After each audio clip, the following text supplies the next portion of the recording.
출애굽기 3장 1절로부터 5절까지의 말씀을 제가 봉독하도록 하겠습니다. 모세가 그 장인 미디안 제사장 이드로의 양무리를 치더니 그 무리를 광야 서편으로 인도하여 하나님의 산 호렙에 이르매 여호와의 사자가 떨기나무 불꽃 가운데서 그에게 나타나시니라. 그가 보니 떨기나무에 불이 붙었으나 사라지지 아니하는지라. 이에 가로되 내가 돌이켜 가서 이 큰 광경을 보리라. 떨기나무가 어찌하여 타지 아니하는고 하는 동시에 여호와께서 그가 오려고 돌이켜 오는 것을 보신지라. 하나님이 떨기나무 가운데서 그를 불러 가라사대 모세야 모세야 하시매 그가 가로되 내가 여기 있나이다. 하나님이 가라사대 이리로 가까이 하지 말라. 너의 선 곳은 거룩한 땅이니 내 발에서 신을 벗어라. 아멘.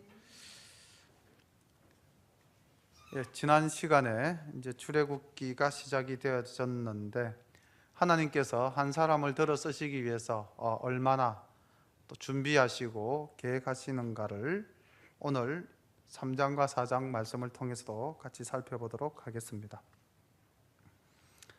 우리는 모세라는 이 성경적 인물을 만나면은 어떤 생각이 먼저 드십니까?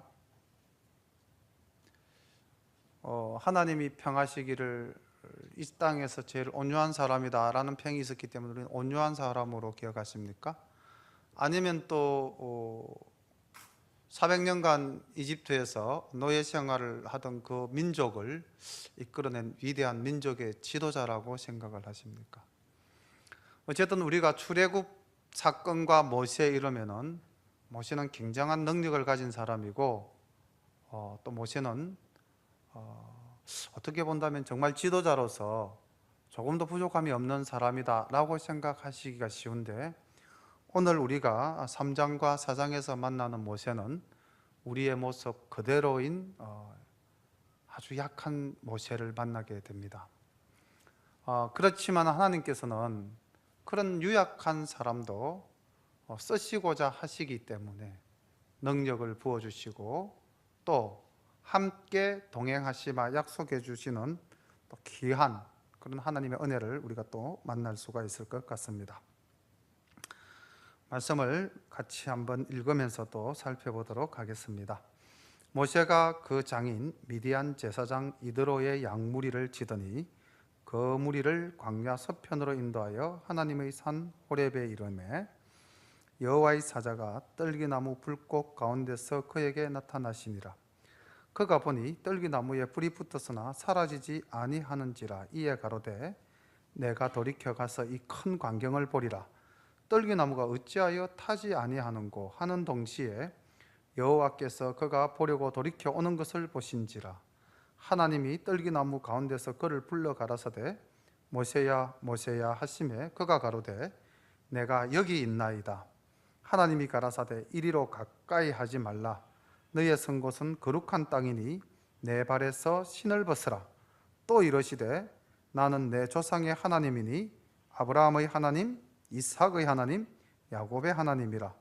모세가 하나님 배웠기를 두려워하여 얼굴을 가리우매. 지금 조금 전에 제가 읽었던 이 장면들을 이제 한번 생각하면서 말씀을 나누겠습니다. 모세가 애국 궁정에서 40년간 왕자의 생활을 하다가 민족을 사랑하는 마음으로 동포를 위하는 마음으로 살인을 저지르고 또 자기를 정적으로 삼은 바로에게 쫓겨서 광야 생활을 하신 지가 지금 얼마쯤 된 것 같습니까? 40년이죠. 왜냐하면 하나님을 만나서 이스라엘 백성들을 인도한 때가 모세 나이 80이니까요. 그 지금 40년이라는 긴 세월이 흘렀습니다. 자, 그러는 그 40년 동안 모세는 목자의 삶을 살은 거죠. 그리고 오늘도 보니까 여전히 어제와 같이 작년과 동일하게 양을 이끌고 목자 생활을 하고 있는 것을 볼 수가 있겠죠. 어떤 마음으로 이 40년을 살았을까요? 모세의 그 심리에 이 40년간 모세는 하나님이 나에게 소명을 주셨는데 내가 이 소명을 감당해야 되는데 그럼 뭐 안절부절한 마음으로 기다렸을까요? 아니면 내가 한때는 잘 나가는 애굽의 왕자였는데 내 신세가 이게 뭐냐 그렇게 살았을까요? 아니면은 뭐 어제도 목동 오늘도 목동 나는 목동의 삶을 산다 뭐 그렇게 그냥 일상에 젖어서 살았을까요? 예. 우리도 교회에서 예배 드릴 때는 분명히 하나님을 만나고 뭔가 마음에 가득 찬 기쁨과 은혜를 받아 나가지만은 세상에서 하루 이틀 사흘 나흘 닷새 엿새 살 때 어떻게 삽니까? 그냥 일상에 젖어서 사는 거죠. 아마 40년을 모세가 그렇게 살았던 것 같습니다. 그렇지만은 그 40년이라는 시간이 또 한편 살펴본다면은 모세로서는 전혀 경험하지 못했던 낯선 환경 속에서의 삶이 아니었겠습니까?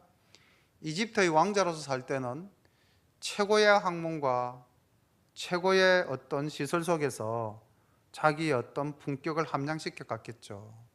그런데 40년 광야에서 목자 생활을 할 때는 온갖 악조건과 싸우면서 또 광야의 지형지시를 익히면서 어디에 무엇이 있다는 것을 알면서 또 살아가지 않았겠습니까? 그러니까 하나님께서 기가 막히게 40년은 바로와 대항해서 지적으로나 능력에 밀리지 않게끔 키우신 거고, 또 40년은 어떻게? 이스라엘 백성들을 광야로 끌고 나왔을 때에 지도자가 광야에 대해서 전혀 모른다면 어떻게 백성들을 인솔해 나갔겠습니까? 거기에 대한 훈련의 시간이었겠죠. 하나님의 준비는 오묘하고도 참으로 기묘하죠. 어쨌든 모세가 이렇게 40년 삶을 지내는 어느 날 이제 하나님의 부르심을 받는 거죠. 하나님이 여러 가지 이제 모습으로 나타나실 수 있는데 오늘은 불꽃의 모양으로 나타나셨죠. 먼저 떨기나무에 불이 붙었습니다. 이 떨기나무라는 것은 뭐 학명이 아카시아 닐로티카라는 일종의 그 가시덤불인데요. 뭐 우리나라로 본다면 여러분들이 산에서 흔히 만날 수 있는 산딸기나무 이런 형태로 보시면 이해가 좀 빠르실 것 같습니다.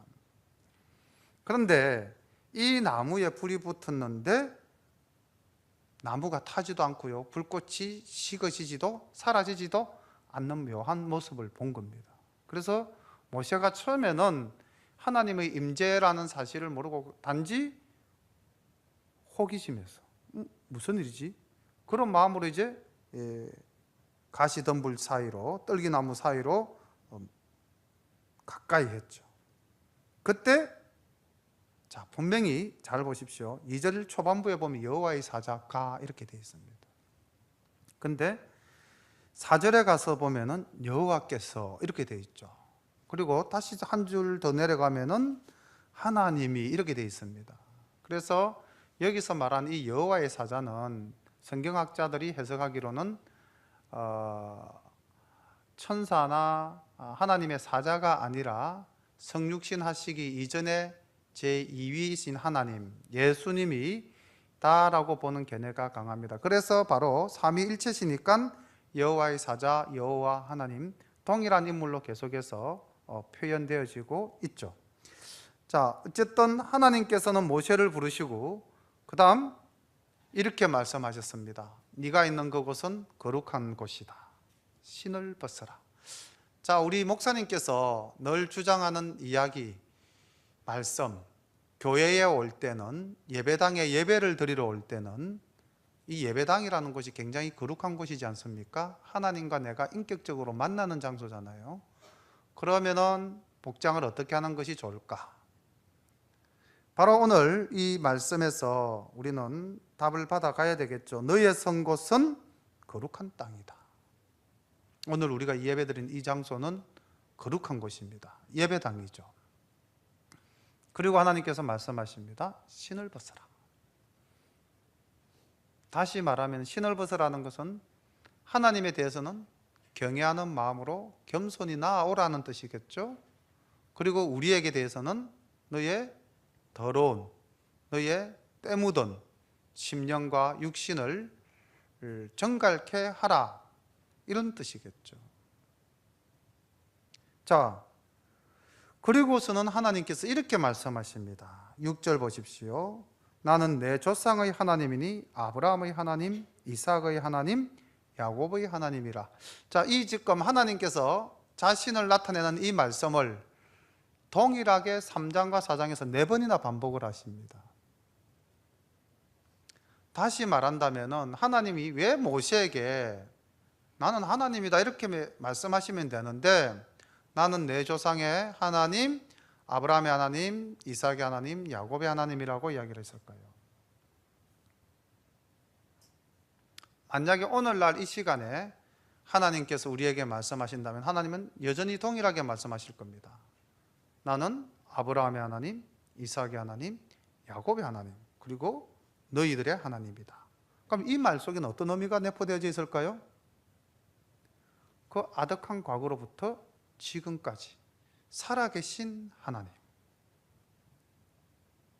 그리고 아브라함을 만나서 택한 사람으로 삼으시고 그 후손을 복주시겠다고 약속하시고 그 약속을 반드시 이루시는 하나님, 오늘 모세를 불러서 이제 아브라함과 맺은 약속을 하나님께서 기억하시면서 내가 이 백성들을 이끌어내겠다고 말씀하십니다. 그리고 그 사명을 너에게 주겠다고 약속하고 계시죠.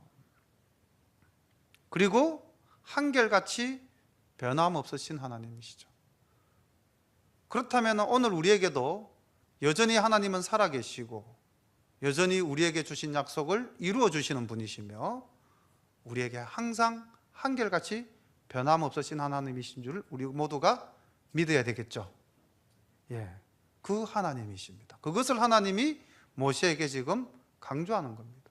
내가 이 순간만에 존재하는 하나님이 아니라 나는 영원부터 영원까지 너희들과 함께하는 하나님인 동시에 내가 너희들에게 복 주겠다고 약속했다면 반드시 그 복을 주는 하나님이다 라는 것이죠. 우리 하나님은 어떤 하나님이십니까? 우리 하나님은 우리를 택하셨습니다. 하나님께서 나중에 어떤 말씀을 하시냐면요, 이런 말씀을 하십니다. 성경을 조금 넘겨서 이렇게 한번 보실까요? 4장 22절로 한번 가보실까요? 4장 22절에 가면은 하나님이 이스라엘을 어떻게 생각하고 계시냐면 이렇게 말씀하고 계십니다. 22절, 너는 바로에게 이르기를 여호와의 말씀에 이스라엘은 내 아들 내 장자라, 이렇게 말씀하고 계십니다. 이스라엘 민족에 대한 하나님의 그 사랑이 어떠한지 아시겠죠? 그래서 우리가 성경을 공부할 때 굉장히 중요하게 생각하는 출애굽기 19장 5절의 말씀이 바로 하나님의 이런 관점에서 출발하시는 거죠. 출애굽기 19장 5절 다 아시죠? 너무나 유명한 말씀이니까. 세계가 다 내게 속하였나니 너희가 내 말을 잘 듣고 내 언약을 지키면 너희는 열국 중에서 내 소유가 되겠고 너희가 내게 대하여 제사장 나라가 되며 거룩한 백성이 되리라. 하나님이 이스라엘 백성들에게 이렇게 말씀하셨습니다. 이렇게 말씀하신 이유는 대제사장의 나라가 되고 내 백성이 된다고 말씀하신 것은 이스라엘을 하나님이 나의 장자로 생각하셨기 때문입니다. 자, 이런 하나님의 마음은 베드로를 통해서 우리에게 오늘날 어떻게 또 약속하십니까? 베드로는 이렇게 이야기하고 있습니다. 베드로전서 2장 29절에 보면은요, 오직 너희는 택하신 족속이요 왕같은 제사장들이요 거룩한 나라요 그의 소유된 백성이니, 우리를 지칭해서 베드로 사도가 이렇게 이야기하고 있습니다. 다시 말하면 우리는 하나님으로부터 택함받고 하나님으로부터 인정받는 왕같은 제사장, 택함받은 백성, 하나님의 자녀, 하나님을 아버지라 부를 수 있는 권세를 받은 겁니다. 이런 하나님이신 거죠.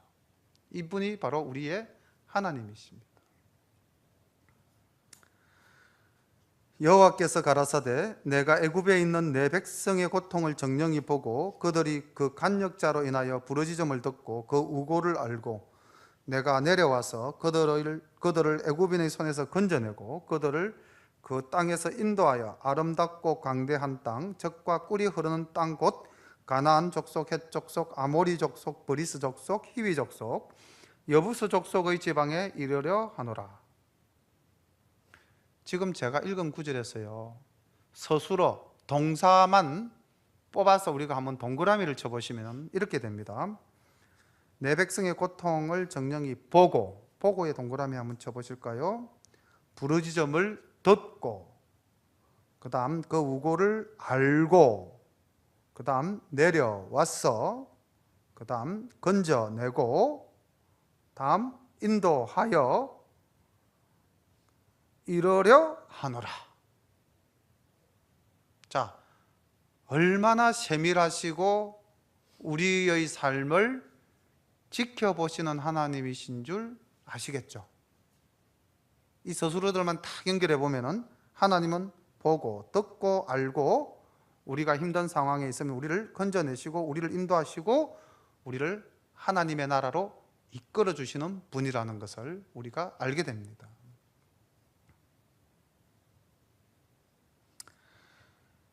이제 이스라엘 자손의 부르짖음이 내게 달하고 애굽 사람이 그들을 괴롭게 하는 것 학대도 내가 보았으니 이제 내가 너를 바로에게 보내어 너로 내 백성 이스라엘 자손을 애굽에서 인도하여 내게 하리라.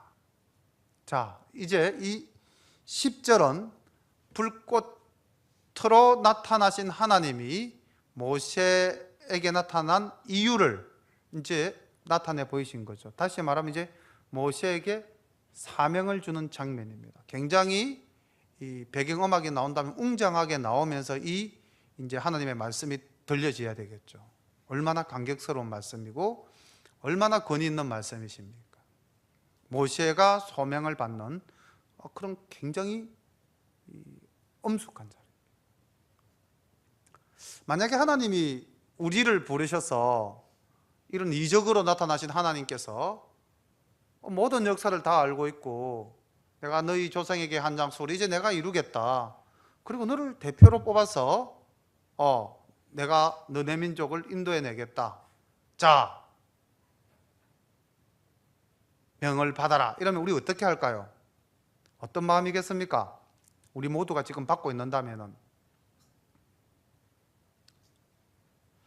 저는 자격이 없습니다. 우리 이렇게 나갈까요? 자, 지금부터 하나님과 모세의 실갱이가 5번 나타납니다. 우리가 성경을 읽으면서 하나님과 모세가 5번 이렇게 실갱이를 벌렸다라는 사실을 잘 몰랐던 것 같습니다. 제가 이번 설교 준비를 하면서 3장과 4장의 핵심이 이거구나라고 생각을 했거든요. 이렇게 엄숙하게 하나님 나타나셔서 모세에게 사명을 줍니다. 그런데 모세의 첫 번째 변명 1이라고 한번 동그라미 치십시오. 11절 모세가 하나님께 고하되 내가 누구간데 바로에게 가며 이스라엘 자손을 애굽에서 인도하여 내리이까. 이게 모세의 첫 번째 대답입니다. 굉장히 놀라운 표정으로 나타나신 그 떨기나무에 타지 않는 불로 나타나신 이 하나님 앞에서 모세가 하나님께 응답한 첫 번째 말이 죄가 무엇이길래 자기의 능력 아무것도 없다. 자기는 그냥 양치는 목자에 불과하다. 일상에 젖어서 살았으니까요. 양치는 목자에 불과하다. 내가 무슨 능력이 있습니까? 응? 그리고 내가 무슨 자격이 있습니까? 능력도 없고 자격도 없습니다. 그런데 제가 어떻게 감히 이 일을 할 수가 있겠습니까? 이게 모세의 첫 번째 반응이었어요. 한 번만 그랬다면은 겸손한 모세, 우리가 이렇게 생각할 수 있죠. 근데 이게 한 번이 아니고 5번이거든요. 그럼 이 겸손한 모세가 아니죠.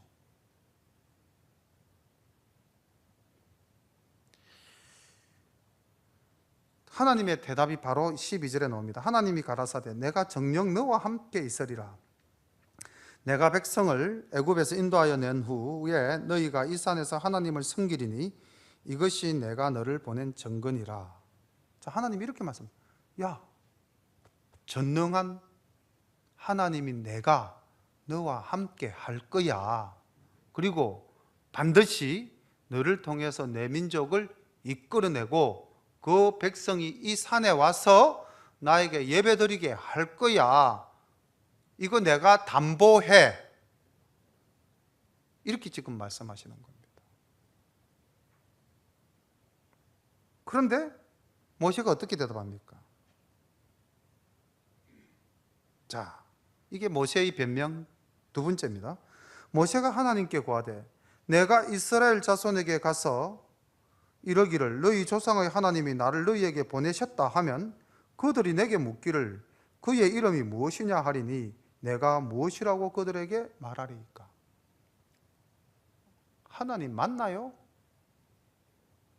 내가 하나님 나에게 나타나신 하나님은 불꽃더미에서 나타나셨으니까 제가 믿을 수는 있는데요. 내 민족에게 가서는 도대체 어떻게 증거를 해야 될까요? 어떻게 하나님을 나타내 보여야 할까요?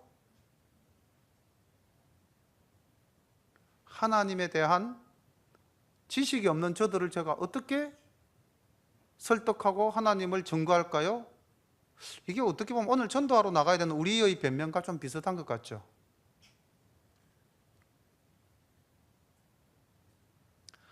하나님이 우리와 함께 한다는 사실을 우리가 알고 있지 않습니까? 그럼에도 불구하고 우리가 또 하나님을 증명하고 증거하라 그러면은 이게 어떻게 해야 되나요? 이렇게 또 모세가 변명을 하죠.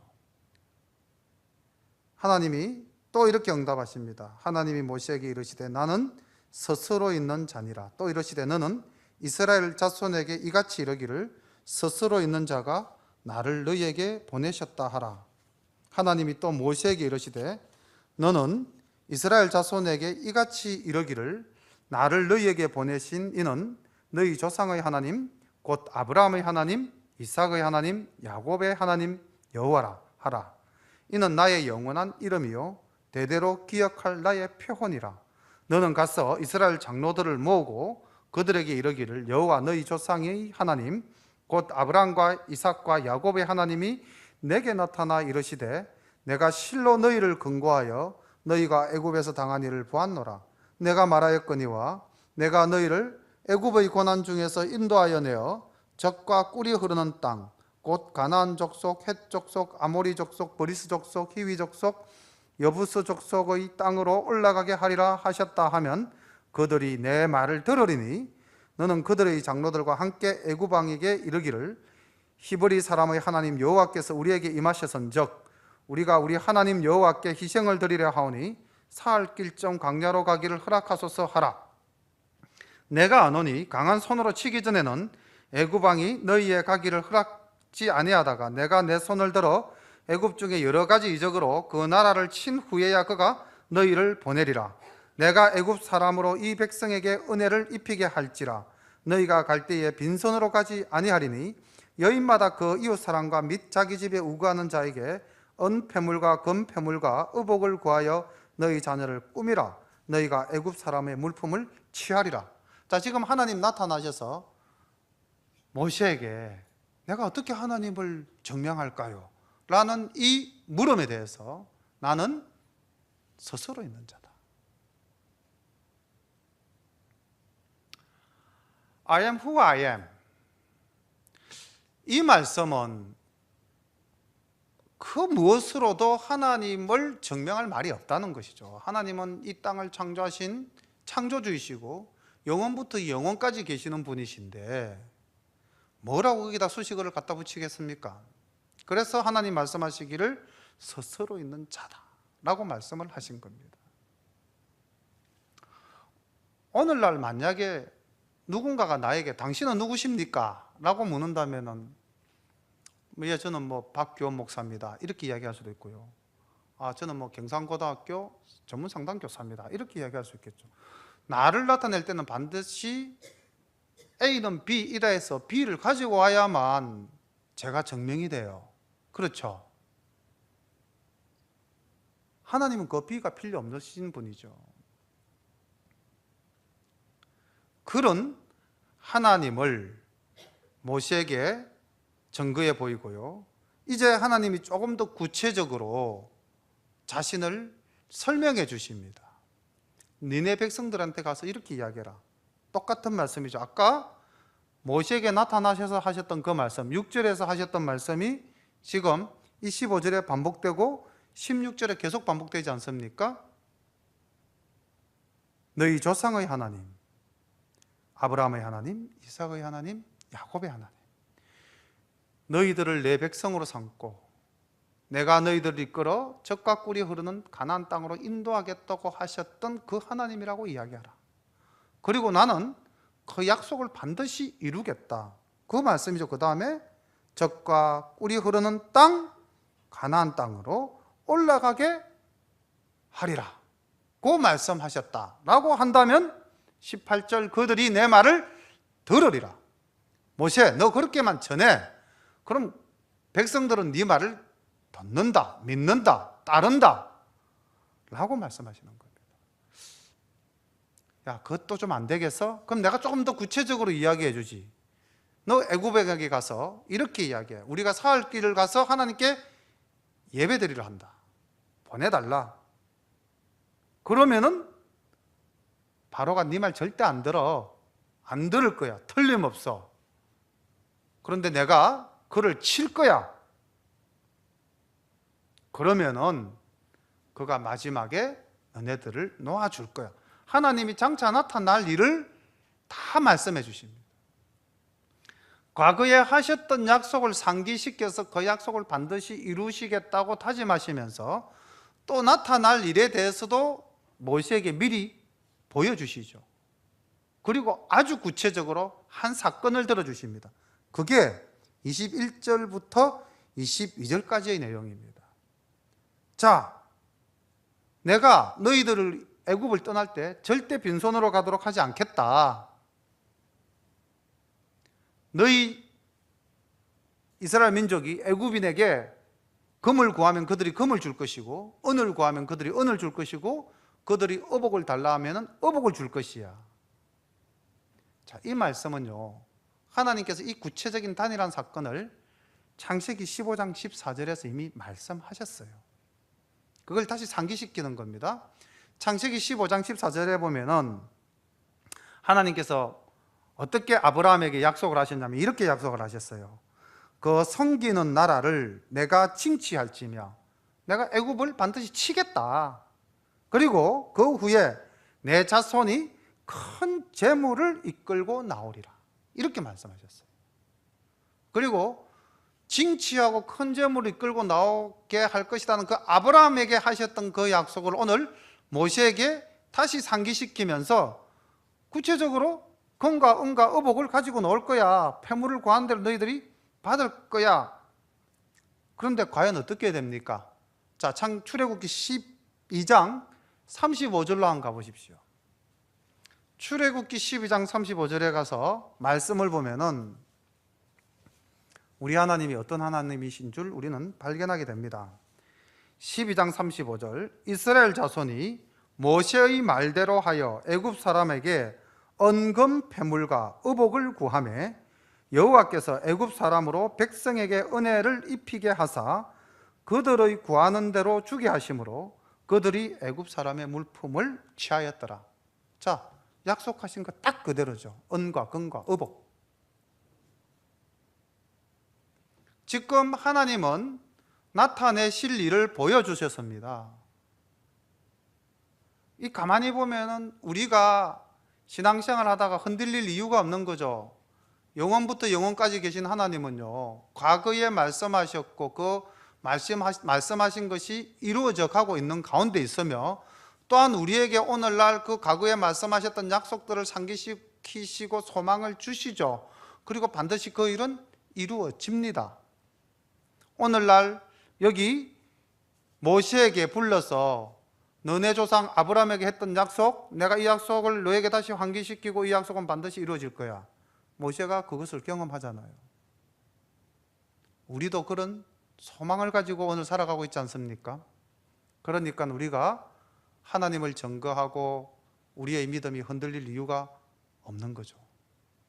담대하게 우리는 증거할 수 있는 겁니다. 자, 이 정도 하나님께서 모세에게 말씀을 하셨다면은 이제 이 정도면 모세가 순종해야 되죠. 그런데 모세의 변명이 또 나옵니다. 우리가 모세가 이렇게 변명을 많이 하는 사람인 줄 몰랐죠. 자, 세 번째 변명을 볼게요. 14장. 모세가 대답하여 가로되 그러나 그들이 나를 믿지 아니하며 내 말을 듣지 아니하고 이르기를 여호와께서 내게 나타나시지 아니하셨다 하리이다. 자, 이게 또 모세의 이제 이 세 번째 변명입니다. 자, 하나님이 이렇게 비전도 보여주셨고 장차 될 일도 보여주셨고 과거의 약속을 상기도 시켜주셨고 내가 어떻게 너를 인도하겠고 어떻게 너와 함께 동행하겠고. 근데 모세가 하나님, 저는 하나님 봤는데요, 우리 민족들은, 우리 백성들은요 하나님 나타나신 거 모르잖아요. 근데 어떻게 또 이야기해요?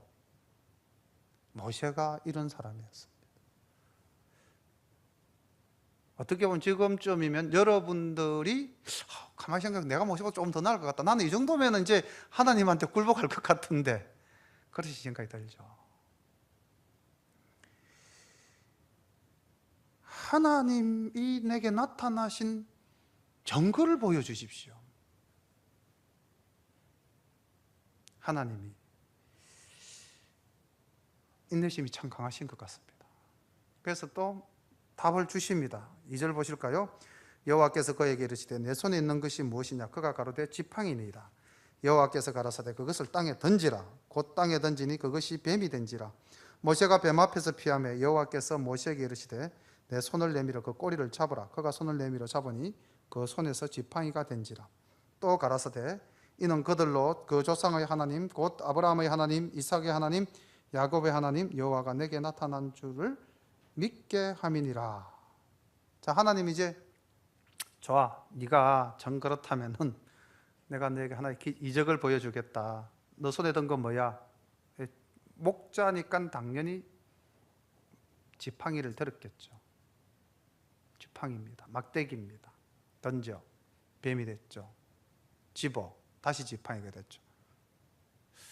이 정도면은 모세가 아마 아유 하나님 족합니다 이랬어야 되는 건데 아마 그러지를 못했던 것 같습니다.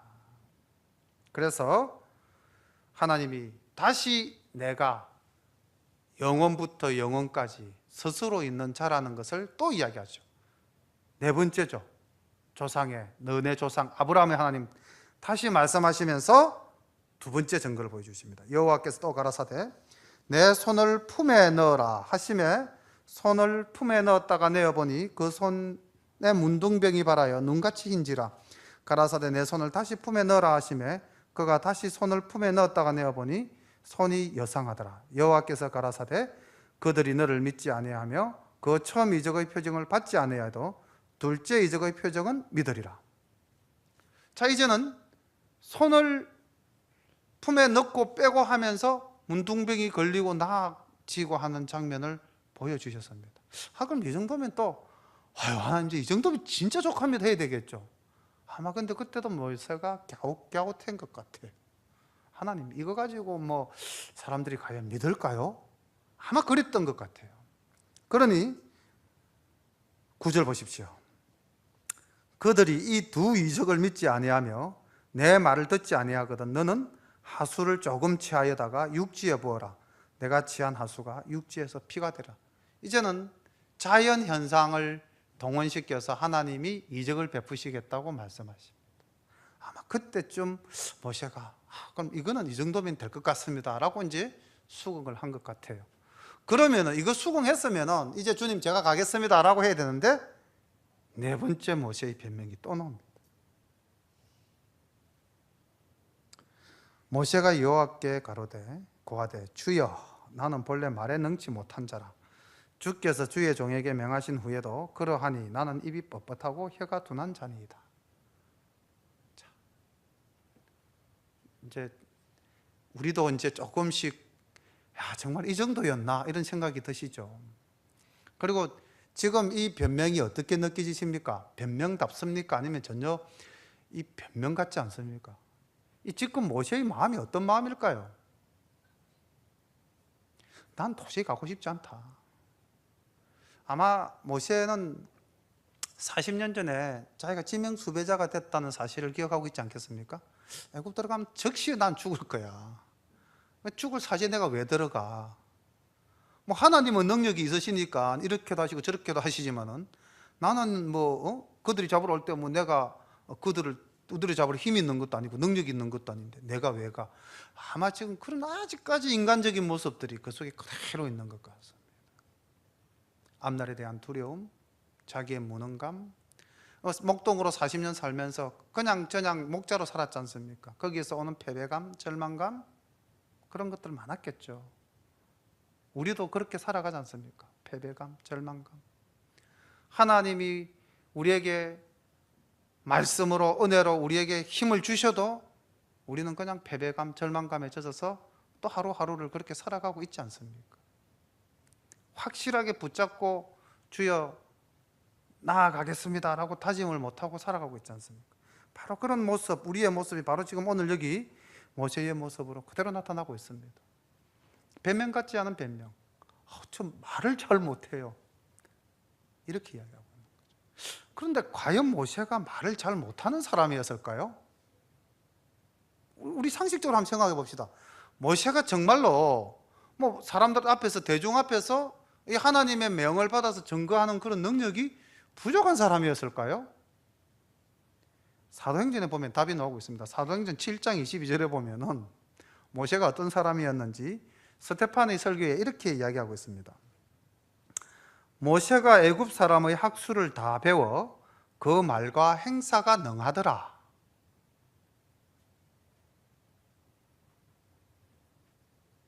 (40년간) 바로의 왕궁에서 최고의 지식과 학문을 배웠고 왕자로서의 삶을 살았던 사람입니다.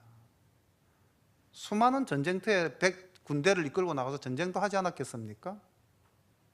많은 사람을 불러서 회의도 하고 자기의 뜻을 전하지도 않았겠습니까? 과연 그가 그런 능력이 없어서, 물론 40년간 목동생활 하면서 자신감을 상실할 수는 있었겠지만, 그러나 근본적인 그의 능력이 부족한 것은 아니었겠죠. 오늘날 우리도 그렇죠. 우리의 기본적인 능력이 있죠. 그럼에도 하나님이 일 시키시면 저는 아닙니다, 저는 못합니다, 저는 능력이 없습니다. 혹시 그러고들 있지 않으십니까?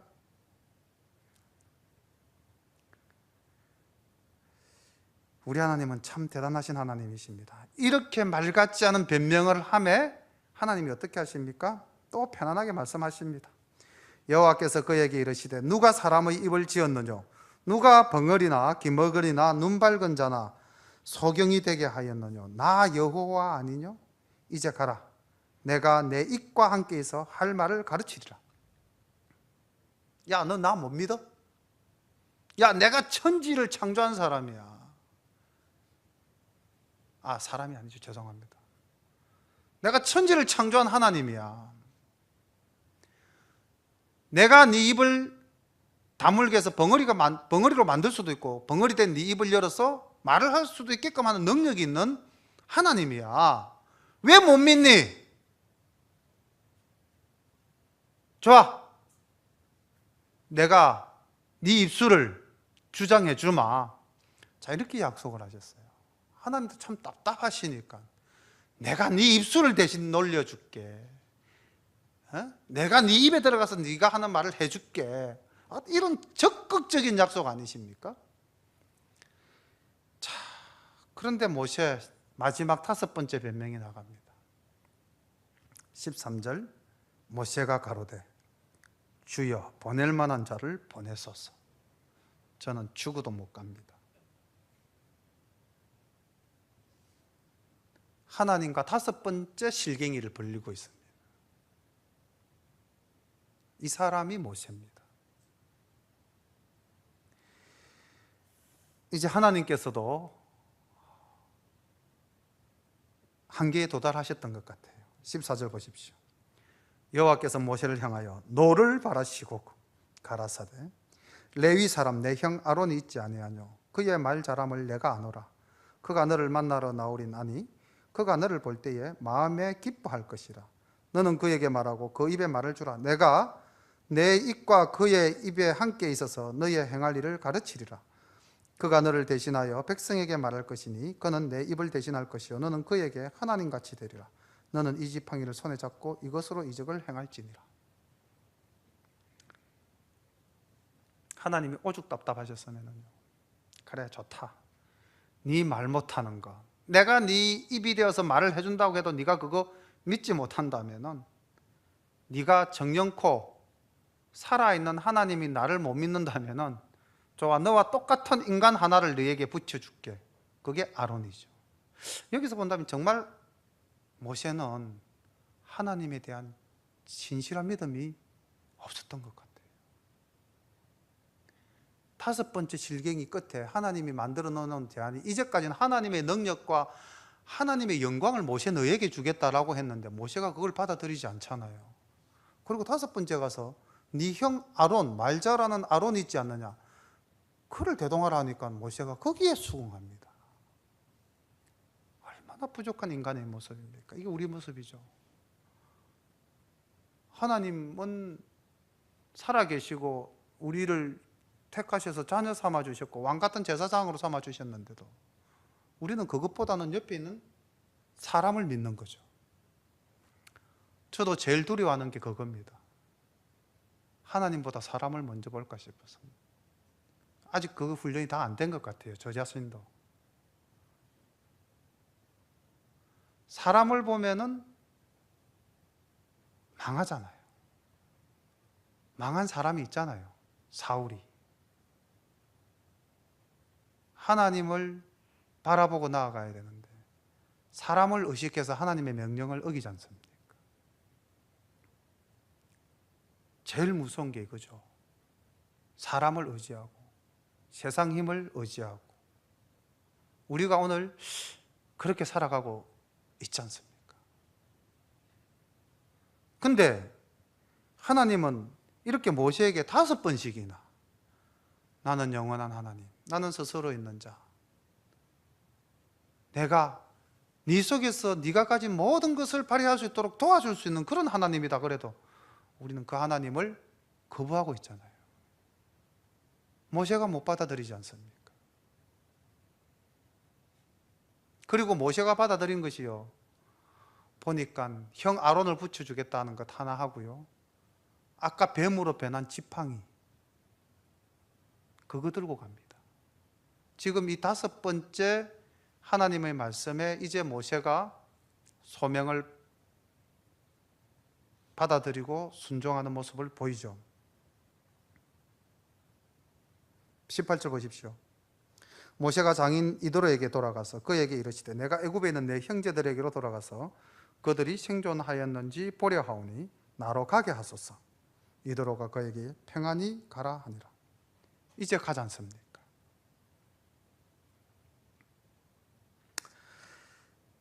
우리도 어쩌면은 우리 손에 뭔가 하나님이 분명한 것을 쥐어줘야 간다, 분명한 사람을 붙여줘야 간다, 이런 생각을 하고 살아가는 게 아닐까. 저 자신부터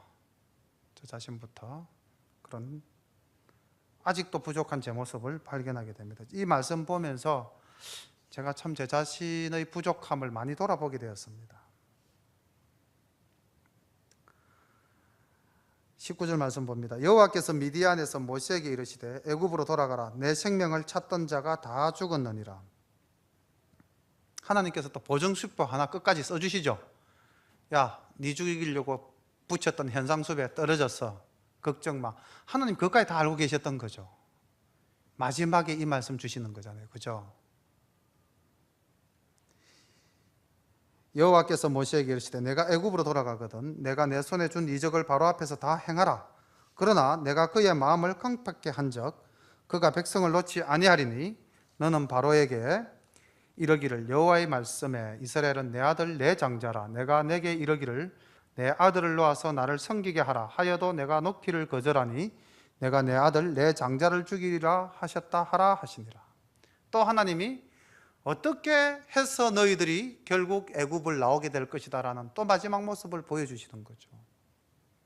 그리고 이제 하나님께서 이스라엘을 어떻게 생각하시는지 조금 전에 제가 미리 말씀드렸잖아요. 내 아들 내 장자다. 그러면 오늘날 하나님은 우리에게도 이렇게 말씀하시죠. 너희들은 내 아들 내 장자다. 우리는 그런 존재입니다. 그래서 베드로가 우리는 택한 족속, 왕같은 제사장, 거룩한 나라, 하나님의 소유된 백성, 우리가 그렇게 귀한 존재입니다. 그런데 우리가 이렇게 귀한 존재인데도 불구하고 예수 믿는 사람이 자살하는 모습을 가끔 신문이나 방송에서 보게 됩니다.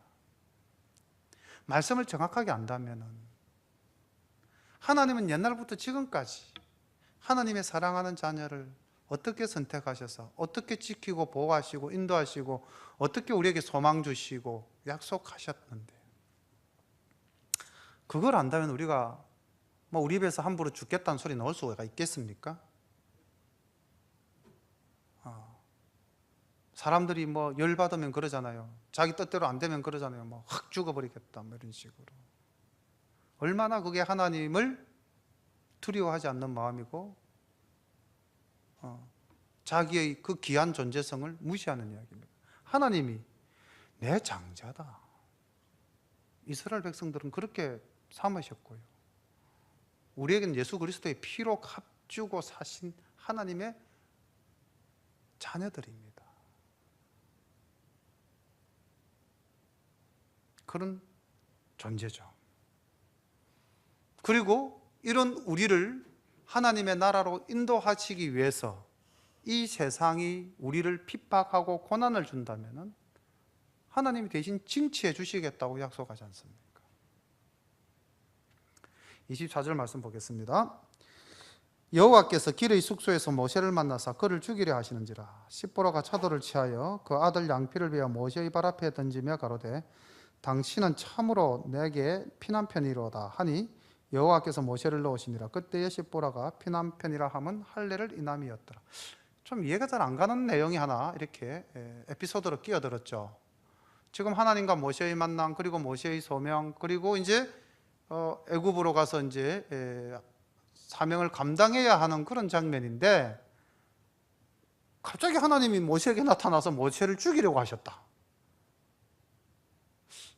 좀 이해가 잘 안 가는 장면이잖아요. 자, 근데 이제 우리가 여기서 하나 생각해 봐야 될 게,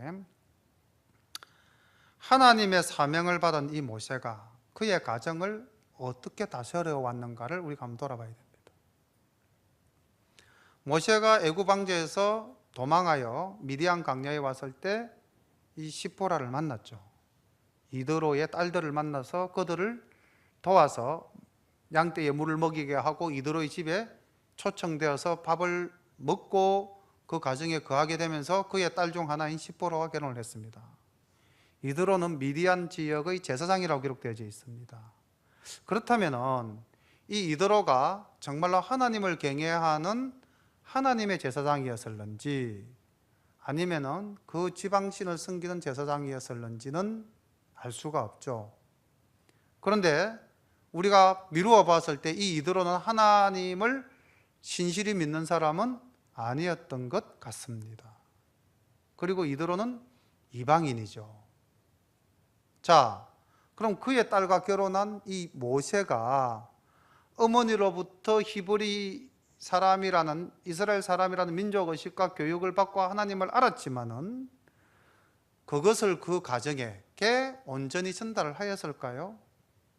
아마 못했겠죠. 우리 여기서 창세기 17장 10절을 한번 찾아서 같이 한번 살펴보겠습니다.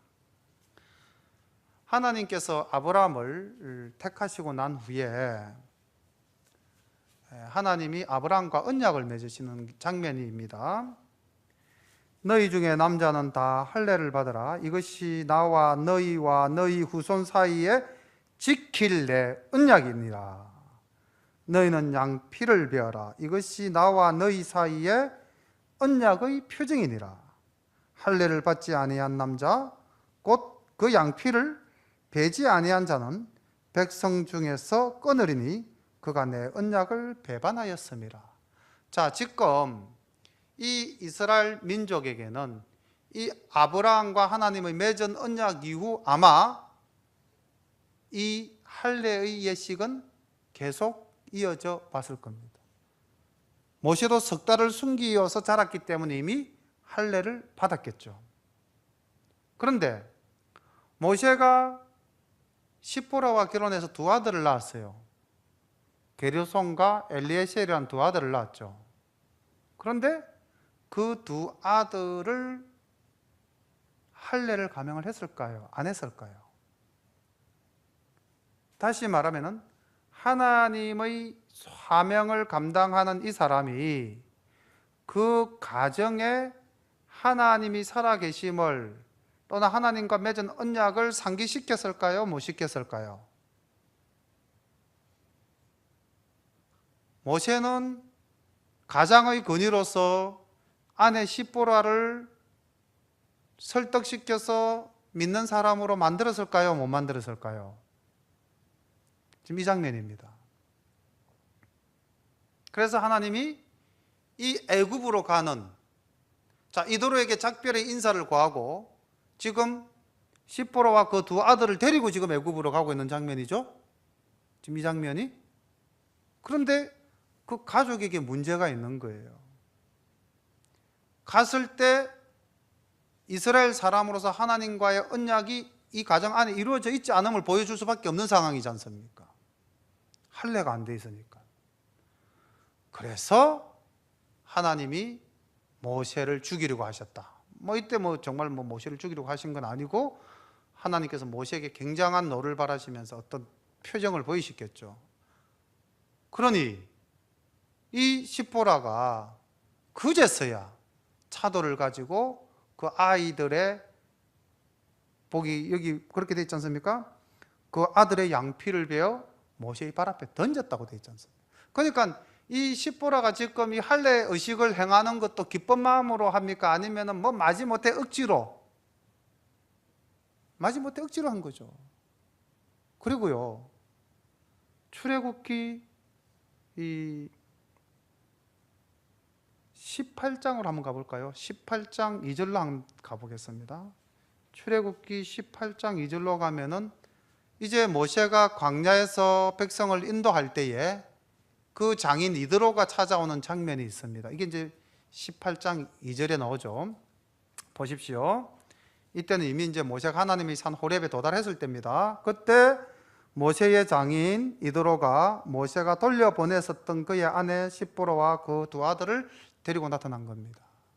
그러니까 바로 지금 이 장면에서 모세는 시보라와 그 두 아들을 장인에게 도로 돌려보내버린 거죠. 그러니까 하나님이 모세를 놓으셨다고 되어 있지 않습니까? 그리고 시보라는 뭐라고 이야기합니까? 피난편이다. 나로 하여금 이 피를 흘리게 하였다. 불경하다는 거죠. 시보라는 지금 이 일이 마음에 안 든다는 겁니다. 그래서 아마 모세가 그랬겠죠. 돌아가라. 내 사역의 걸림돌이다. 그렇게 했겠죠. 그리고 이제 모세 혼자서 애굽으로 들어간 거죠. 처음에는 가족과 함께 출발했는데 가족이 걸림돌이 된 거죠. 어떻게 본다면 주님의 일을 하는 사람에게 있어서는 가족의 절대적인 지지와 협조가 없다면 사실 주님의 일을 할 수가 없다는 것이죠. 그리고 또 반대로 주님의 일을 하고자 한다면은 어쨌든 그 가족을 돌아봐서 하나님의 뜻에 순종을 시켜야 된다는 거죠. 그런 에피소드가 이 속에 들어있는 거죠.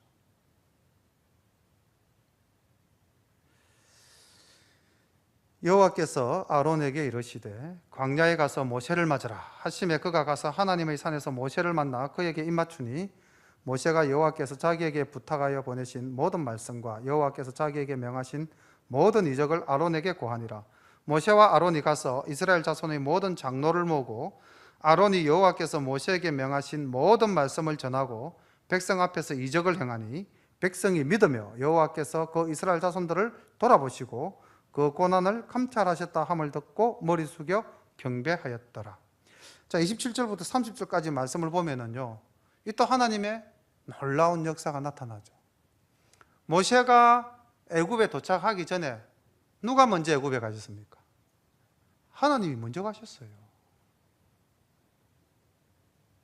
그래서 아론을 만나시고 모세가 온다.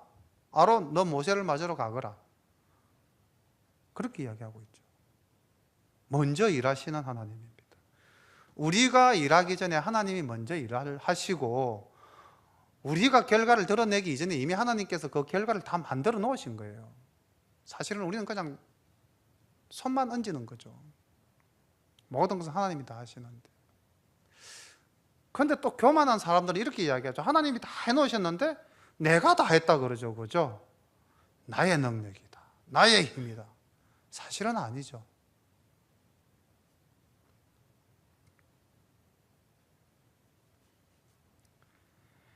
모세가 이 백성들이 어떻게 나를 믿으며 이 백성들이 어떻게 나를 따르겠으며 이 백성들이 어떻게 하나님을 존중하겠습니까 했는데 결국 보십시오. 아론을 통해서 이야기하니까 31절에 보십시오. 백성이 믿으며 머리 숙여 경배하더라. 모세가 그렇게 5번이나 못하겠다고 했지만, 그렇게 힘들다고 했지만 실상은 힘든 일이 아니고 하나님께서 다 이루어 놓으신 일이죠. 우리는 이것을 믿어야 합니다. 오늘도 하나님은 여전히 우리와 함께 하시고 우리보다 먼저 일하십니다. 그리고 우리의 앞길을 인도하십니다. 우리가 아무리 뻗대어도 결국 우리는 하나님의 일을 해야 합니다. 기쁜 마음으로, 순종하는 마음으로 하나님의 일을 즐거이 하는 우리 샤론 가족 모두가 되시기를 간절히 소망합니다. 기도드리겠습니다. 사랑과 은혜가 풍성하신 우리 아버지 하나님, 감사합니다. 언제나 못하겠다고 하나님 앞에서 떼서는 우리에게 오늘 모세를 보여주심으로 이제 아버지 하나님, 우리도 하나님 앞에 순종할 수 있는 사람으로 우리에게 그런 결단을 허락하여 주심을 감사드립니다. 아버지 하나님의 능력을 힘입고 아버지 하나님께서 우리보다 먼저 우리의 일을 돌아보시고 이루어 주심을 믿고 기쁜 마음으로 하나님의 일을 즐겁게 행하는 우리 모두가 될 수 있도록 인도하여 주시옵소서. 아브라함의 하나님, 야곱의 하나님, 이삭의 하나님, 오늘날 살아계셔서 우리의 하나님 되신 하나님을 찬양하며 경배하며 영광 돌립니다. 예수님의 이름으로 감사하며 기도드립니다. 아멘.